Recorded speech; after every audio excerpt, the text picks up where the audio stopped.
Everyone asked me the same question. Why didn't you just leave? My own mother asked me that. My best friend asked me that. And honestly, for a long time, I asked myself that too. Like something was wrong with me. Like I was weak. Like I was stupid. Like I somehow deserved what was happening because I kept choosing to stay. But here's what nobody, not my mother, not my friend, not even the therapist I eventually saw, nobody fully explained to me. I didn't stay because I was weak. I stayed because my nervous system had been completely hijacked. And I had no idea it was even happening. If you have ever stayed in a relationship that you knew, somewhere deep down, was not good for you, this video is for you. And I need you to watch until the end. Because what I'm about to share with you changed everything for me. Not just how I understood that relationship, but how I understood myself. Let's talk about it. I want to paint a picture for you, because I think a lot of people imagine that staying in a difficult relationship looks a certain way. They imagine someone being screamed at every day, visible bruises, dramatic fights in the street, but that is not always what it looks like. Sometimes it looks like sitting in your car in the driveway for 20 minutes before going inside because you are doing a mental calculation of what mood they are in today. Whether it is safe to bring up the thing that happened last week, whether tonight is a good night or a bad night. Sometimes it looks like checking your phone every 3 minutes, not because you are excited to hear from them, but because the anxiety of not knowing where they are, what they are thinking, whether they are upset with you, that anxiety is physically unbearable. Sometimes it looks like having a great day, a genuinely good day, and then immediately feeling guilty about it, because somehow you have been conditioned to believe that your happiness is a threat to the relationship. And sometimes, and this is the one I'm most ashamed to admit, sometimes it looks like them doing something that hurts you, and you being the one who apologizes. Not because you believe you are wrong, but because keeping the peace has become more important to you than your own truth. Does any of that sound familiar? Because if it does, I need you to hear this next part very carefully. What you just recognized in yourself is not weakness. It is not stupidity. It is not a character flaw. It is what happens to a human nervous system under prolonged emotional stress. And it has a name. I want to break this down in a way that no one ever broke it down for me. Because once I understood the signs of what was happening inside my body, the shame started to dissolve. And I want that for you too. The first thing you need to understand is something called the trauma bond. A trauma bond is not love, even though it feels exactly like love. It feels like the most intense love you have ever experienced. It feels like you cannot breathe without this person, like they are oxygen. But what is actually happening is this. When you are in a relationship with unpredictable highs and lows, moments of warmth, then withdrawal, affection, then coldness, closeness, then cruelty, your brain begins to release dopamine in a very specific and dangerous pattern. Dopamine is your brain's reward chemical. Normally it fires when something good happens. But research shows that intermittent reward, getting something good sometimes but not always, unpredictably, actually creates a stronger dopamine response than consistent reward. This is the same mechanism behind slot machines.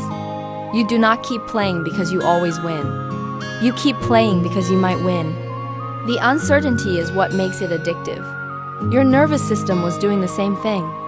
Every moment of warmth, every good day, every time they were the person you fell in love with, your brain flooded with dopamine and relief. And your brain began to chase that, even at the cost of your own well-being. This is not weakness. This is neuroscience. The second thing that happens, and this one took me a long time to accept, is something called the fawn response. You have probably heard of fight or flight, your nervous system's response to danger. But there is a third response that does not get talked about nearly enough. It is called fawn.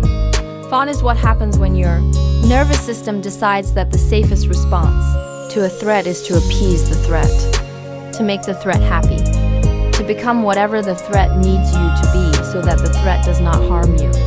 And here is the devastating part. For many of us, fawn was learned in childhood, long before this relationship. We learned very early that keeping someone else calm and happy was how we stayed safe.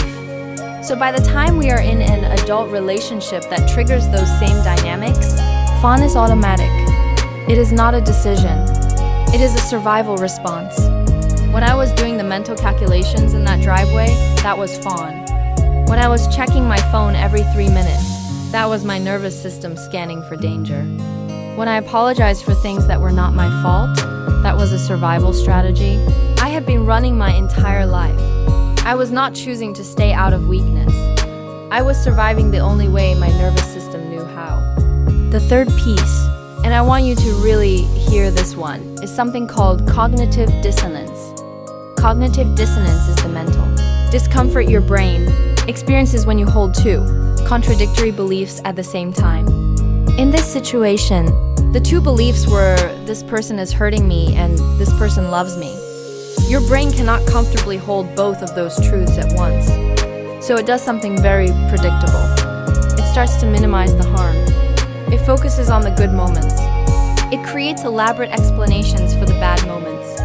It tells you they are stressed. They had a hard childhood. They are working on it. Nobody else would understand me like they do. We have something special. And every time you made an excuse for their behavior, your brain got a small relief from that cognitive dissonance. The excuse resolved the conflict, temporarily. This is why you could know, intellectually, that something was wrong and still stay, because your brain was constantly working to reconcile the contradiction. And leaving would mean accepting both truths fully, and that level of pain felt unsurvivable. So you stayed, not because you did not know, but because knowing and leaving are two completely different things, and nobody ever taught you what was happening between those 2 points.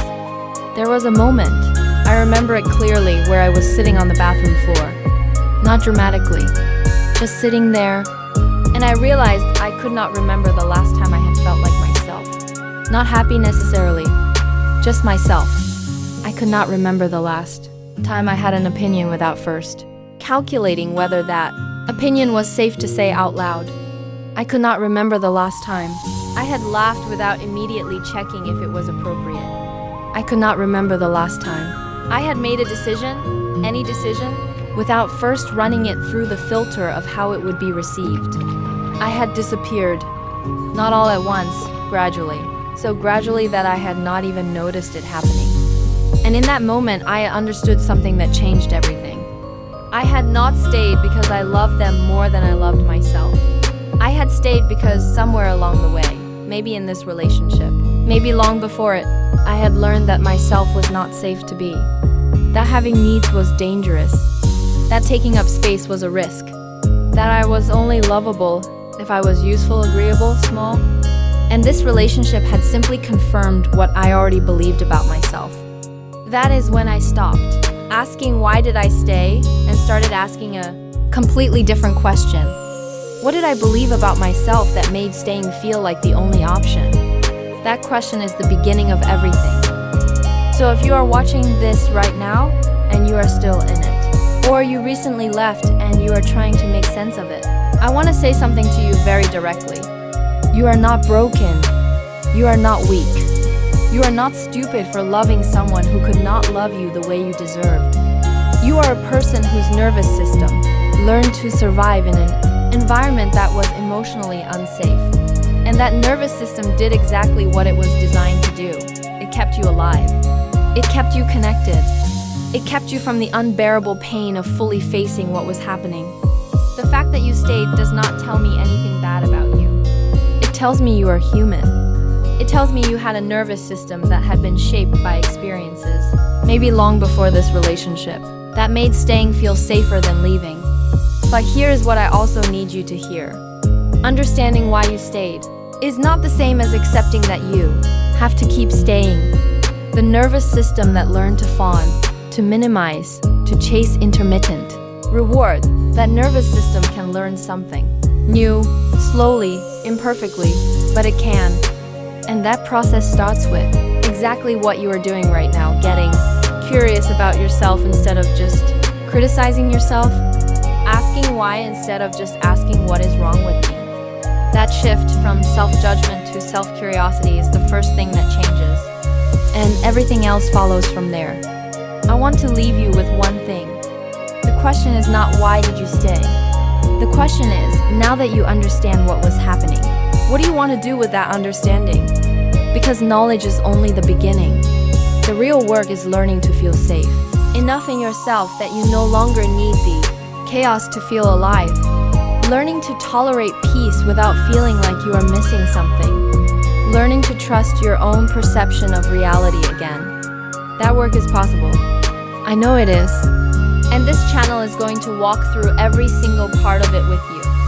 If this video gave you something, if something I said made you feel less alone, less ashamed, more understood, please share it. Not for me. For the person in your life who is sitting in that driveway right now, doing the calculations. The person who needs someone to finally explain what is actually happening inside them. Be that person for them. I will see you in the next one.